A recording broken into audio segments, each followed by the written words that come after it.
Bring you interesting stuff from around the world dealing with organized crime. I know you have a general interest in it. So today we're going to talk about this guy, Joe Attia, Attia. He was a French mobster. Uh, he was part of the Milieu organized crime syndicate from the 40s till about the 70s. It came to a French Canadian guy told me about him. Interesting character.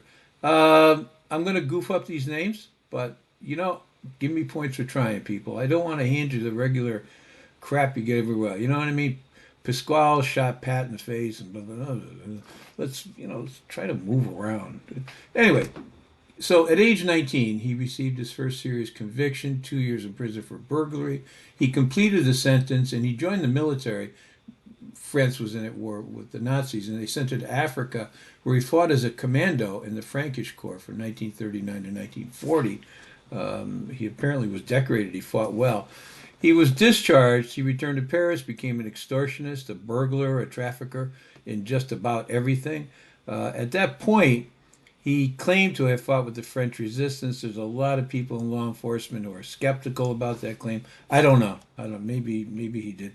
He apparently worked with a member of the French Gestapo, a man named Charles Cazauba, in trafficking faked food stamps. They were arrested by the Nazis in March of 43, and he was sent to a French Gestapo camp where he was tortured. Then he handed over to the Germans to be deported to Mauthausen. His energy in helping and his attitude to the other prisoners, defying the Nazis whenever he could at every corner. They were badly demoralized, these French prisoners, and they all held him in very high regard. Several noteworthy people who were in prison with him would testify again and again whenever he went to trial in his favor. They said he saved his life. He was released after the war. He was decorated with a national medal for his actions in the camp. He joined a gang. I'm not even going to try to transaction avant. No idea what that means. Advanced business, I think it means.